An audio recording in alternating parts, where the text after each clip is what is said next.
विश्वास, अदृश्य को दृश्यमान बनाना।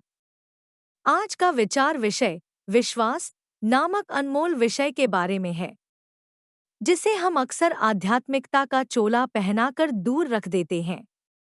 यह शब्द है विश्वास। लेकिन मैं आपसे पूछता हूँ, क्या विश्वास केवल पूजा पाठ या प्रार्थना का विषय है? नहीं।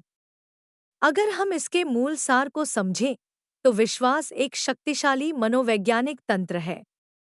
यह वह इच्छित वास्तविकता है जिसे हम शारीरिक रूप में आने से पहले ही जानबूझकर अपनी आंतरिक आँख से देखने का विकल्प चुन लेते हैं। बंधुओं, हमारी ये रोजमर्रा की आँखें, जो मस्तिष्क द्वारा संचालित और प्रशिक्षित हैं, इनका काम क्या है? इनका काम है मूर्त दुनिया को देखना, जो सामने है उसे समझना। लेकिन क्या आप जानते हैं, यह शारीरिक दृष्टि आश्चर्यजनक रूप से सीमित है। यह आंखें लगातार एक पूर्वाग्रहों की श्रृंखला के माध्यम से सूचना को संसाधित करती हैं। ये पूर्वाग्रह क्या हैं? ये हैं हमारे पिछले दर्द, अपराध, ईर्ष्या या भय से बने हुए साँचे। ये पूर्वाग्रह छाया की तरह काम करते हैं। ये स्थिति के सरल तथ्यों को विकृत कर देते हैं, बिगाड़ देते हैं। और सबसे खतरनाक बात यह कि ये हमें नई संभावनाओं को पहचानने से रोकते हैं। जो हो चुका है या जो वर्तमान में है, उससे परे हम कुछ देख ही नहीं पाते। यहीं पर सच्चा विश्वास इन सीमाओं को दरकिनार करता है। सच्चा विश्वास एक आंतरिक आँख के रूप में कार्य करता है। यह केवल इतिहास या वर्तमान परिस्थिति को नहीं देखता। यह केवल अंधेरे को नहीं देखता। जब बाहरी साक्ष्य अंधकार या विफलता की ओर संकेत करते हैं, तब यह आंतरिक दृष्टि एक अज्ञात, एक छिपे हुए भविष्य के प्रकाश को देखती है।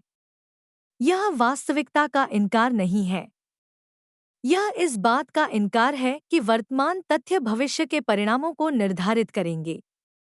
यही विश्वास हमें वह असाधारण विवेक देता है, जो भीड़ के पास नहीं होता। व्यवहारिक रूप से यह आंतरिक दृष्टि क्या करती है? यह आत्मपूर्ति की भविष्यवाणी का आधार बनती है। जब हम विश्वास करते हैं कि हम सफल होंगे, तो यह हमारे भीतर सफलता के लिए एक अटूट और अविभाजित दृष्टिकोण विकसित करता है। हमारा व्यवहार अनजाने में ही उस अदृश्य ब्लूप्रिंट के साथ तालमेल बिठाने लगता है। वह अदृश्य लक्ष्य हमारी हर कार्रवाई का इंजन बन जाता है। यह गहरा विश्वास हमें वह लचीलापन और आंतरिक प्रेरणा प्रदान करता है, जो तब आवश्यक होती है जब तत्काल कोई पुरस्कार न मिल रहा हो। यदि हम मानते हैं कि हम सफल होंगे, तो हमारी हर पसंद उस सकारात्मक परिणाम के साथ संरेखित होती है। और यही संरेखण उस संभावना को मूर्त रूप में वास्तविकता में परिवर्तित कर देता है। इतना ही नहीं, आंतरिक स्पष्टता हमें व्यर्थताओं को पहचानने में सक्षम बनाती है। यह हमें तुच्छ विचलनों को, अल्पकालिक लाभों को पहचानना सिखाती है, जिनका कोई स्थायी मूल्य नहीं है। जब हमारे पास एक स्पष्ट आंतरिक उद्देश्य होता है, तो हम छोटी-मोटी चीजों का विरोध कर सकते हैं और केवल अर्थपूर्ण, उच्च लक्ष्य को प्राथमिकता दे सकते हैं। साथियों, संक्षेप में, आस्था हमें अपने आंतरिक उद्देश्य पर ध्यान केंद्रित करने की स्पष्टता प्रदान करती है, जिससे हम तुच्छ भटकावों और अल्पकालिक लाभों से दूर रहते हैं।